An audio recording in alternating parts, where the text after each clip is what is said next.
that the world I'm living in is so radically different from when I was growing up. Sometimes it's frightening. Just even in the last 20 years, the type of changes that we have seen nationally and internationally. And I think about that because you see, for many of us, we lived in a world or in a Jamaica where Christian values were what were accepted generally. Yes? So there was a synergy between the church and the world, in a sense. And we got a little comfortable, you know. So the politicians would come in church and they would pray and all of this type of thing and, you know, whatever. Do you realize how shocking it was for many of us when the Prime Minister went to the rally in Hartford Tree and represented the Word of God there, who read a prayer? I don't listen if you read it. He's the head of state. It is unprecedented. So this is how different this world, this Jamaica that we are living in, has become. And sometimes it gets so frightening that I feel that I should just go lock away somewhere and preserve my Christianity, because I feel if I mix up too much with these people, I am going to be tarnished by the word. You feel like that sometimes? Yes, I feel like that sometimes. And then I have to remember, always I have to challenge myself that Jesus called us to be in the world, but not of it. Yes. And so that is the challenge. How do we be authentic Christians, being in the world, but not being of it? That is the challenge for us today. And so I want us to realize that these are challenging times, and we can't do things the way we normally do it at all. In order to do this, we must develop a heart like Jesus. This is a heart that embraces mercy. And God has been exercising my mind in the last year on this whole thing about showing mercy. We realize that we need to show mercy more than judgment. A heart that sees wrong actions and choices as a sign of a life deceived by the enemy. So we do not condemn the person, we recognize the wrong. And that is a distinction that we must always maintain, and that is very difficult in these days. I know it's very difficult sometimes when you unsee. I don't even bother watch the TV because it just hurts up the spirit. I mean, I watch news because I need to know what is going on. But trying to say that you're going to relax and find a show to relax is nigh impossible. Because if there's not overt sex, if there is not everybody convincing you that you're wrong because you're heterosexual and you're a hater because you don't accept homosexuality, then there's all that violence. And everything that Hollywood produces seems to be passion in these ways. And so it's very difficult.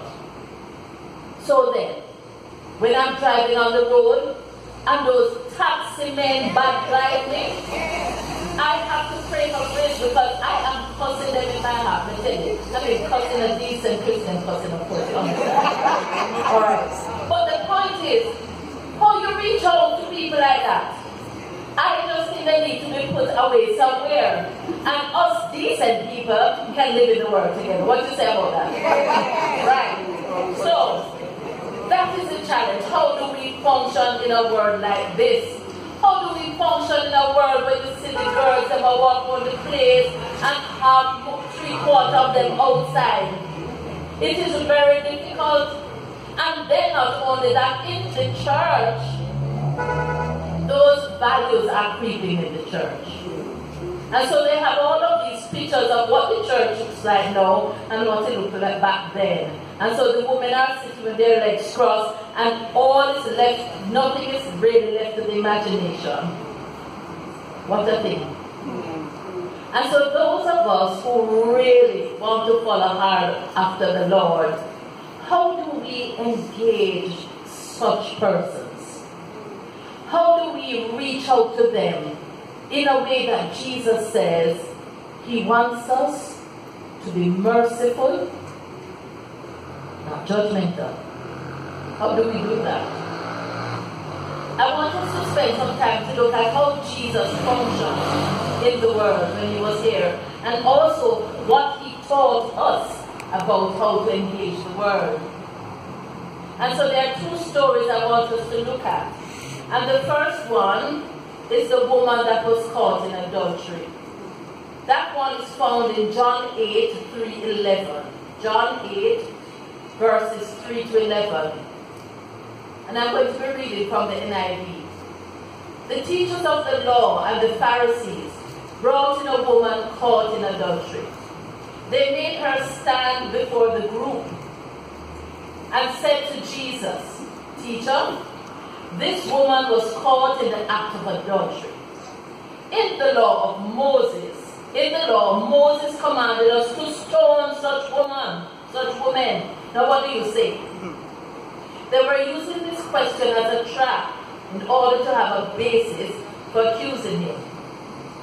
But Jesus bent down and started to write on the ground with his finger. When they kept on questioning him, he straightened up and said to them, "Let any one of you who is without sin be the first to throw a stone at her." Again he stooped down and he wrote on the ground. At this, those who heard began to go away, one at a time. The older ones first, until only Jesus was left with the woman still standing there. Jesus straightened up and asked her, "Woman, where are they? Has no one condemned you?" "No one, sir," she said. "Neither do I condemn you," Jesus declared. "Go now and live your life of sin."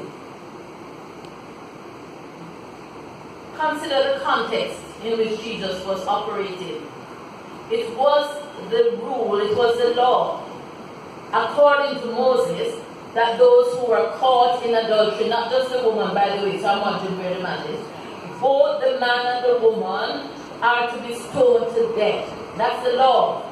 That was the righteous thing to do.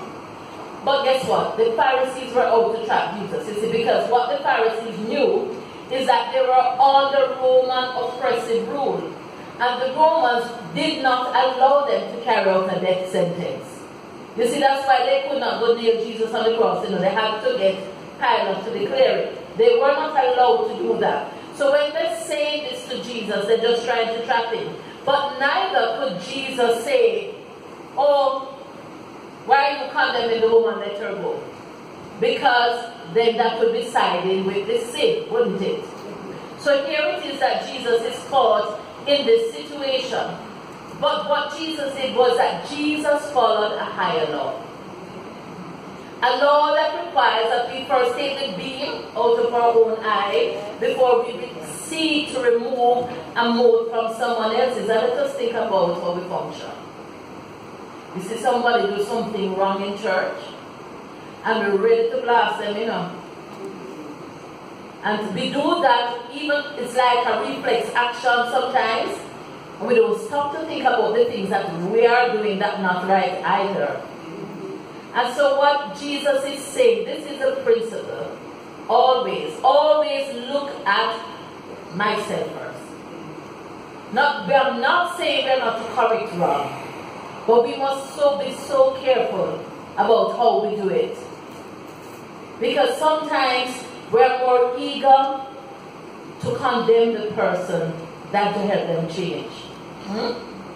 And so Jesus wants to point out a better way to us. So what did he do? He challenged the Pharisees about their double standard. He challenged them about their hypocrisy. He wanted them to really examine themselves to see, do you really have the moral and spiritual authority because of how you are living your lives to condemn and stone this woman? So Jesus was operating in the spirit of the law, not the letter of it. And how many times do we do that? How many times do we, you're not supposed to wear that dress so short? But do we stop? I'm preaching to myself. Do we stop probably talk to the person and say, you know, what happened? You had anything else to wear to church, or, you know, what happened? And sometimes you might hear a story that the one dress they had needed to wash, and because they really want to come to church, they put on this one. You know? There's always a story. So, sisters, let us try to find out the story. Yeah, let's try to find out the story.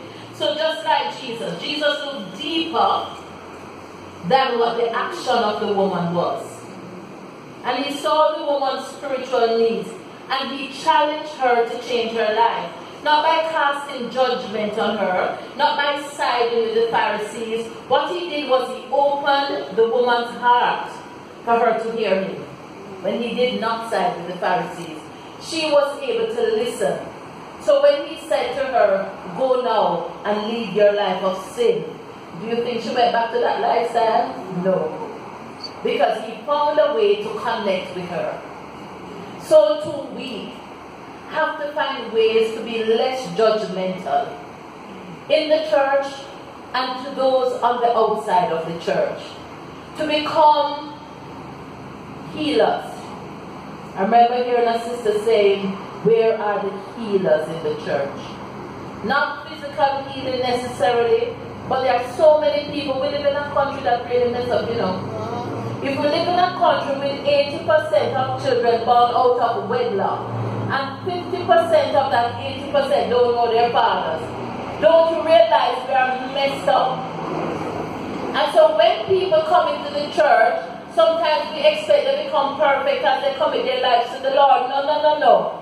They are broken, and we have to walk alongside with them in their brokenness till they come to a place where they are healed.